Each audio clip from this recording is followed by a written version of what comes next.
అందరికీ యేసుక్రీస్తు నామంలో వందనాలండి. దేవుని యొక్క గొప్ప కృపను బట్టి మరి మనందరము మన కుటుంబంలో ప్రతి ఒక్కరము ఆరోగ్యం కలిగి మరి ఆర్థికపరమైన ప్రతి విషయంలో మరి క్షేమాన్ని కలిగి ఉన్నామండి. మీరు కూడా మీ కుటుంబంలో ప్రతి ఒక్కరు కూడా క్షేమంగా ఉన్నారనుకుంటున్నామండి. అందుని బట్టి మరి మన కన్న తండ్రి అయిన దేవునికి స్తుతి మహిమయ కలుగును కాక. ప్రేమైన దేవుని పిల్లలారా, మరి ప్రార్థన చేసుకొని ఈరోజు వాక్యాన్ని ప్రారంభించుకుందామండి. పరిశుద్ధుడ, ప్రేమ నమ్మకం కలిగిన మా ప్రియ పరలోకపు తండ్రి, నీ ఘనమైన నామానికి వేల కొలది వందనాలు, స్తుతులు, స్తోత్రములు తండ్రి. ఇప్పటి వరకు నా తండ్రి మమ్మల్ని అందరినీ నా తండ్రి ఈ భూమి మీద సమస్తాన్ని దయచేసి నా తండ్రి సజీవుల కింద ఉంచినందుకు నా తండ్రి ఆరోగ్యాన్ని దయచేసినందుకు, క్షేమాన్ని దయచేసినందుకు, ఆయుష్ని దయచేసినందుకు నా తండ్రి మీకే వందనాలు, స్తుతులు, స్తోత్రములు తండ్రి.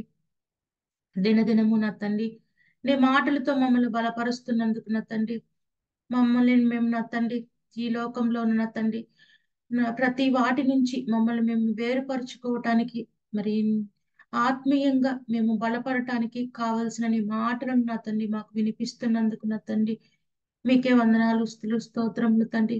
ఈ మాటలు వింటున్న ప్రతి బిడ్డని జ్ఞాపకం చేసుకోండి తండ్రి. ప్రతి కుటుంబాన్ని పేరు పేరున జ్ఞాపకం చేసుకోండి తండ్రి. సంఘాలన్నిటినీ జ్ఞాపకం చేసుకోండి తండ్రి. క్షేమాన్ని దయచేయండి తండ్రి.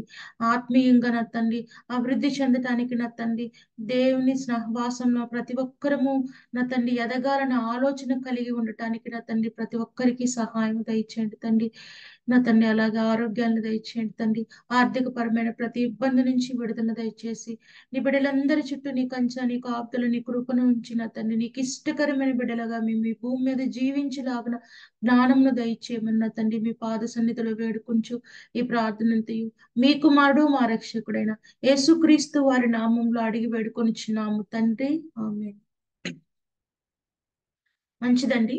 ప్రేమైన దేవుని పిల్లలారా, మరి ఈ రోజు మనము దేవుడు ఇవ్వబోవు కిరీటాలు అనే అంశాన్ని గురించి కొద్ది మాటలు బైబిల్ గ్రంథంలో నుంచి ఆలోచించుకుందామండి. దేవుడు క్రైస్తవులమైన మరి బాప్తిస్మం తీసుకొని క్రైస్తవులుగా దేవుని సహవాసంలో జీవిస్తున్న వారికి దేవుడు ఇవ్వబోయే కిరీటాలు ఏమిటి అనే విషయాన్ని కొద్ది మాటలు మన బైబిల్ గ్రంథంలో నుంచి ఆలోచించుకుందామండి.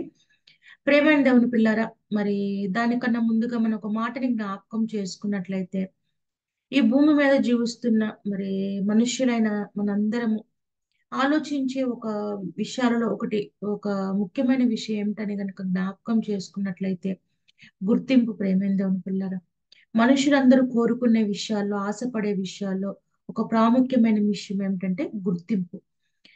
తమని గుర్తించాలి. మరి చిన్నతనంలో కావచ్చు, కొంచెం ఎదిగాక కావచ్చు, ఉద్యోగం చేసేటప్పుడు కావచ్చు, కుటుంబంలో కావచ్చు, వ్యాపారాల్లో కావచ్చు, మనల్ని గుర్తించాలని చెప్పి ప్రతి ఒక్క మనిషి ఆశపడుతూ ఉంటాడు. ప్రేమేంద్రను పిల్లారా, మరి స్కూల్లో చూసుకున్నప్పుడు నన్ను గుర్తించాలి, నేను ఫస్ట్ రావాలి, నాకు ఫస్ట్ ర్యాంక్ రావాలి, నేను క్లాస్ లీడర్ అవ్వాలని చెప్పి ఆ గుర్తింపు కోసము మరి స్కూల్లో కాలేజీలో పిల్లలు ఏం చేస్తారంటే కష్టపడి చదువుతారు. ఉద్యోగాల్లో కూడా మరి ఒక ఉన్నత స్థాయికి వెళ్ళాలి, ప్రమోషన్ రావాలి, నేను అందరికన్నా పై స్థాయిలో గొప్పగా నేను గుర్తింపబడాలని చెప్పి ఆ ఉద్యోగ విషయంలో మరి ఎంతో కష్టపడి ప్రమోషన్స్ ని సంపాదిస్తూ ఉంటారు. ఇలా జీవితంలో కూడా, వ్యాపారంలో కూడా మంచి స్థానంలో ఉండాలి, అందరూ నన్ను గుర్తించాలి, మంచిగా నేను గొప్పగా గుర్తింపబడాలని చెప్పి మనుషులు దానికోసం ఎంతో ప్రయాసపడుతూ ఉంటారు, కష్టపడుతూ ఉంటారు. ప్రేమైన దేవుని పిల్లారా, మరి ఆ దాని గురించి మనం ఇంకా బాగా జ్ఞాపకం చేసుకున్నట్లయితే ప్రేమైన దేవుని పిల్లారా, మరి ముందు కాలం నుంచి, పాత కాలం నుంచి కూడా గుర్తింపుకు ఒక చిహ్నంగా ఉండేదే కిరీటం. ప్రేమైన దేవుని పిల్లారా, ఈ రోజుల్లో మనం గుర్తింపు కావాలంటే స్కూల్లో అయితే మెడల్స్, గోల్డ్ మెడల్స్ అని మరి గిఫ్ట్లని, ట్రోఫీలని అవి ఇస్తూ ఉంటారు. ఒక గుర్తింపుగా వాళ్ళు ఆ విజయం సాధించారన్న గుర్తింపుగా ట్రోఫీలో, మెడల్స్, మరి ప్రమోషన్స్ లో ఒక స్థాయి, ఉన్నత స్థాయి ఆ స్థానాలు ఇవి ఇవ్వడం వల్ల వాళ్ళకి గుర్తింపు అనేది వస్తూ ఉంటుంది. ప్రేమైన దేవుని పిల్లలు, కానీ పాతకాలం నుంచి మనం కనుక ఆలోచించినట్లయితే గుర్తింపుకు ఒక చిహ్నంగా ఏమి ఉంటుందంటే కిరీటం అనేది గుర్తింపుగా ఉంటుంది. ప్రేమైన దేవుని పిల్లలు, ఒక చిహ్నంగా ఉంటుంది కిరీటం అనేది. మరి పాతకాలంలో కూడా మనం చూసుకున్నట్లయితే రాజులు కిరీటాల కోసం యుద్ధాలు చేసుకునే వాళ్ళు అంటారు. అర్థం ఏంటంటే అది కేవలం ఆ కిరీటం ఒక్కటి సంపాదించడానికని కాదు, కానీ ఆ స్థానం, ఆ గొప్పతనం, ఆ గుర్తింపు అనేది సంపాదించడానికి వాళ్ళు యుద్ధాలు చేసుకునేవాళ్ళు. ఆ గుర్తింపుకు చిహ్నంగా కిరీటాన్ని పోల్చేవాళ్ళు. అంటే ఒక విజయాన్ని, ఒక గొప్పదాన్ని మనం సాధించామంటే మనకు ఒక కిరీటం లభిస్తుంది అన్న విధంగా కిరీటం అనేది చిహ్నంగా మనకి కనపడుతుంది. ప్రేమైన దేవుని పిల్లరా, ఈ రోజు మనం మాట్లాడుకునేది కూడా అదే. మరి ఆత్మీయంగా ఈ లోకపరం విషయాలను ఇప్పటి వరకు మనం మాట్లాడుకున్న ఈ లోక విషయాలను కనుక మనం పక్కన పెట్టినట్లయితే, ఆత్మీయ పరంగా మనం ఆలోచించినట్లయితే, క్రైస్తవులమైన మనం ఎందుకోసం మరి దేవుని విషయంలో, దేవుని పనుల విషయంలో ప్రయాసపడుతూ ఉంటామో మనందరికీ తెలుసు. దేవుని చేత గుర్తింపబడాలని చెప్పి, దేవుని పిల్లలుగా మనము గుర్తించబడాలని చెప్పి, పరలోకాన్ని పొందాలని చెప్పి మనము ప్రయాసపడుతూ ఉంటాం. ఆత్మీయంగా మనము దినదినము అభివృద్ధి చెందుతూ ఉంటాం. ప్రేమ దేవుని పిల్లరా, అటువంటి వాళ్ళ కోసమే దేవుడు కొన్ని కిరీటాలు సిద్ధపరిచి ఉన్నారంట. అవేంటని, మనం ఎటువంటి కిరీటాన్ని మనం పొందబోతున్నామో తెలుసుకోవాలంటే, అసలు ఏ కిరీటాలు దేవుడు సిద్ధపరిచి ఉన్నాడో మనకి బైబిల్ గ్రంథంలో నుంచి తెలుసుకోవాలి. ప్రేమ దేవుని పిల్లరా, అవేంటో కనుక ఒక్కసారి కనుక జ్ఞాపకం చేసుకున్నట్లయితే, దేవుడు ఇస్తానని చెప్పి రాయించిన కిరీటాలు, దేవుడు మనకి పరలోకంలో దయచేస్తానని చెప్పిన ఆ కిరీటాలు ఏంటో కనుక మనం జ్ఞాపకం చేసుకున్నట్లయితే, ప్రేమ దేవుని పిల్లరా, మొట్టమొదటిది జీవ కిరీటం. దేవుడు దయచేస్తానన్న కిరీటం, మొట్టమొదటి కిరీటం ఏమిటంటే జీవ కిరీటం. అంటే ఒక గుర్తింపు. పరలోకంలో మనకి దేవుడు దయచేస్తానన్న ఒక గుర్తింపు ఏంటంటే జీవ కిరీటం. మరి ఈ జీవ కిరీటం గురించి కనుక మనం చూసుకున్నట్లయితే యాకోబు పత్రికలో ఉంటుందండి. యాకోబు పత్రికలో 1వ అధ్యాయము 12వ వచనంలో రాయబడి ఉంటుంది. జీవ కిరీటము ఎప్పుడు మనం పొందుకుంటాము, ఆ కిరీటం మనం పొందుకోవాలంటే ఏం చేయాలి? ఒక్కొక్క కిరీటాన్ని మనం పొందాలంటే ఒక రకమైన మరి కష్టం అనేది మనము పడాలి. ప్రేమైన పిల్లలు, కష్టపడకుండా ఏది రాదు. మరి జీవ కిరీటాన్ని పొందాలంటే ఎటువంటి కష్టాన్ని మనం అనుభవించాలో కనుక మనం బైబిల్ గ్రంథంలో చూసుకున్నట్లయితే, యాకోబు పత్రిక 1వ అధ్యాయము 12వ వచనంలో ఉంటుంది. శోధన సహించువాడు ధన్యుడు, అతను శోధనకు నిలిచిన వాడై ప్రభువు తన్ను ప్రేమించు వారికి వాగ్దానం చేసిన జీవ కిరీటాన్ని పొందును. దేవుడు జీవ కిరీటాన్ని దయచేస్తాడన్నాడంట. వాగ్దానం చేసిన దేవుడు జీవ కిరీటాన్ని దేవుడు దయచేస్తానన్నాడు మనకి. ఎప్పుడు దయచేస్తారంటే, మనము శోధనను సహించి దాని నీడలో నిలిచినప్పుడు. అంటే శోధనకు మనకు ఎదురైనప్పుడు, శ్రమలు మనకి ఎదురైనప్పుడు, ఆ శ్రమలను సహించి మరి వాటిని ఎదిరించి మనం ఆత్మీయంగా నిలబడినప్పుడు, బలపడినప్పుడు, దేవుని సహవాసంలో చివరి వరకు మనం కొనసాగినప్పుడు మనకి జీవ కిరీటాన్ని దేవుడు ఇస్తానని చెప్పి చెప్తున్నాడు. ప్రేమిందోడు పిల్లల, మధ్యలో మనం దాన్ని ఆగిపోకూడదు. శ్రమలు అనేవి అంతం వరకు మనం వాటిని సహించాలి. మనం బ్రతికినంత కాలం, లేదా యేసుక్రీస్తు వారు రెండవ రాకడ వరకు కూడా మనం ఆ శ్రమలను, శోధనలు సహించినప్పుడు దేవుడు మనకి జీవ కిరీటాన్ని దయచేస్తాడు. ప్రేమైన పిల్లరా, రెండవదిగా చూసుకున్నట్లయితే మహిమా కిరీటం. ప్రేమైన పిల్లరా, ఇది మనము జ్ఞాపకం చేసుకున్నట్లయితే, ఇది సంఘ కాపరులకి, మరి బోధకులకి, సంఘ కాపరులకి మరి దేవుడు దయచేస్తారన్న మహిమా కిరీటము. మరి సత్యవాక్యంలో మరి సంఘాన్ని, విశ్వాసులను నడిపించినప్పుడు వాళ్ళకి మహిమా కిరీటం దయచేస్తానని చెప్పి దేవుడు తెలియచేస్తాడు. ప్రేమికులారా, అది మనం గనుక పేతురు రాసిన పత్రికలో మీరు చదువుకోవచ్చు. మొదటి పేతురు పత్రిక 5వ అధ్యాయము 2 నుండి 4 వచనాలు కనుక మనం చదువుకున్నట్లయితే దాంట్లో రాయబడి ఉంటుందండి. మహిమా కిరీటము మరి సంఘ కాపరులకు దయచేయబడుతుంది. ఈ మహిమా కిరీటము విశ్వాసులకు కాదు, కానీ సంఘ కాపరులకు, విశ్వాసులను సత్య మార్గంలో దేవుని చిత్త ప్రకారం వాళ్ళని నడిపించినప్పుడు సంఘ కాపులకు మహిమా కిరీటం దయచేస్తానని చెప్పి దేవుడు తెలియజేస్తాడు. ఇంకా మనం చూసుకున్నట్లయితే అతిశయ కిరీటం కూడా బైబిల్ గ్రంథంలో రాయబడి ఉంటుంది. అతిశయ కిరీటం కూడా దయచేయబడుతుందని చెప్పి రాయబడి ఉంటుంది. ప్రేమిందో పిల్లరా, సో తెస్సలోనికి రాసిన పత్రికలో కనుక మీరు చూసుకున్నట్లయితే, మొదటి తెస్సలోనికలకు రాసిన పత్రిక 2వ అధ్యాయము 19వ వచనంలో రాయబడి ఉంటుందండి. మొదటి తెస్సలోనికలకు రాసిన పత్రిక 2వ అధ్యాయము 19వ వచనాన్ని కనుక చదువుకున్నట్లయితే అక్కడ చక్కగా వివరంగా రాయబడి ఉంటుంది. ఈ అతిశయ కిరీటం ఎవరికి దయచేయబడుతుందంటే సువార్థికులకు దయచేయబడుతుంది. మనకి ఆత్మల భారం ఉన్నది. ప్రేమంగా అనుకున్నారా, ఎవరైతే ఆత్మలను రక్షిస్తారో వాళ్ళకి అతిశయ కిరీటం దయచేయబడుతుందని చెప్పి దేవుడు మనకి బైబిల్ గ్రంథం ద్వారా తెలియచేస్తున్నాడు ప్రేమ దేవుని పిల్లారా. ఇంకా కనుక మనం చూసుకున్నట్లయితే నీతి కిరీటం, దేవుడు నీతి కిరీటాన్ని కూడా దయచేస్తానని చెప్పాడు. మరి 2వ తిమోతిలు రాసిన పత్రికలో రాయబడి ఉంటుందండి. 2వ తిమోతిలు రాసిన పత్రిక మరి 4వ అధ్యాయం కనుక మనం చూసుకున్నట్లయితే 2వ తిమోతికి రాసిన పత్రిక 4వ అధ్యాయంలో 7 నుంచి 8 వచనాల్లో మనకి రాయబడి ఉంటుంది ప్రేమ దేవుని పిల్లారా.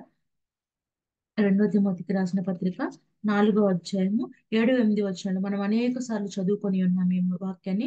మంచి పోరాటం పోరాడితిని, నా పరుగు కడముట్టించుకుని, విశ్వాసమును కాపాడుకుంటుని, ఇక మీదట నా కొరకు నీతి కిరీటము ఉంచబడింది. ఎప్పుడు నీతి కిరీటం మనకు దయచేయబడుతుందంట? మంచి పోరాటం పోరాడంట. మనకి ఇచ్చిన పనిని మనం పూర్తి చేయాలంట. దేవుడు మనకి ఏ పని ఇచ్చాడో ఆ పనిని పూర్తి చేయాలి. మనం చివరి వరకు మనం పోరాటాన్ని పోరాడాలి. అంతేకాదు మన విశ్వాసాన్ని కాపాడుకోవాలి. ఇవన్నీ చేసినప్పుడు దేవుడు మనకి నీతి కిరీటాన్ని దయచేస్తానని తెలియచేస్తున్నాడు ప్రేమ పిల్లరా. ఇంకా చివరిగా కనుక మనం చూసుకున్నట్లయితే అక్షయ కిరీటం గురించి కూడా బైబిల్ గ్రంథంలో రాయబడి ఉంటుంది. మీరు కనుక చూసుకున్నట్లయితే 1 కొరింథీయులకు రాసిన పత్రిక 9వ అధ్యాయము 25, 27 రాయబడి ఉంటుందండి. అక్షయ కిరీటం గురించి 1 కొరింథీయులకు రాసిన పత్రిక 9వ అధ్యాయము 25 నుంచి 27 వ్రాయబడి ఉంటుంది. మనము గనక భక్తిలో మనం విజయం సాధించినట్లయితే, మరి సాతాను శోధన జయించి దేవుని ఎడల భయభక్తులు కలిగి ఆ భక్తిలో మనం విజయం సాధించినట్లయితే మనకి అక్షయ కిరీటం దయచేయబడుతుందని దేవుడు తెలియజేస్తున్నాడు ప్రేమేందోని పిల్లరా. దీన్ని బట్టి ఈ మాటలను బట్టి మనకి దేవుడు ఎటువంటి కిరీటాలను దయచేస్తాడన్న విషయం మనకి అర్థమవుతుందండి. మొట్టమొదటిగా దేవుడు మనకు దయచేస్తానన్న కిరీటము జీవ కిరీటము. జీవ కిరీటం మనం ఎప్పుడు పొందుకుంటామంటే శోధనను సహించినప్పుడు, శ్రమలను సహించి మనం నిలబడినప్పుడు, అంతం వరకు మనం వాటిని సహించినప్పుడు మనకి జీవ కిరీటం అనేది వస్తుంది. రెండవది మహిమా కిరీటము. సంఘ కాపరులుగా ఉన్న వాళ్ళు మరి విశ్వాసులను సత్య మార్గంలో సత్యవాక్యంలో నడిపిస్తూ ముందుకు వెళ్ళినప్పుడు వాళ్ళకి మహిమా కిరీటం దయచేస్తానని దేవుడు తెలియజేస్తాడు. ఇంకా మనం చూసుకున్నట్లయితే అతిశయ కిరీటం కూడా దయచేస్తానని చెప్పాడు. సువార్థికులకి, ఆత్మలను రక్షించే వారికి అతిశయ కిరీటము దయచేయబడుతుంది. అలాగే నీతి కిరీటం దయచేయబడుతుంది. అనగా ఏ పని అయితే దేవుడు మనకి ఇచ్చాడో ఆ పనిని కనుక మనం పరిపూర్ణంగా ముగించినట్లయితే, విశ్వాసాన్ని కాపాడుకున్నట్లయితే దేవుడు మనకి నీతి కిరీటాన్ని దయచేస్తానని చెప్తున్నాడు ప్రేమిందని పిల్లరా.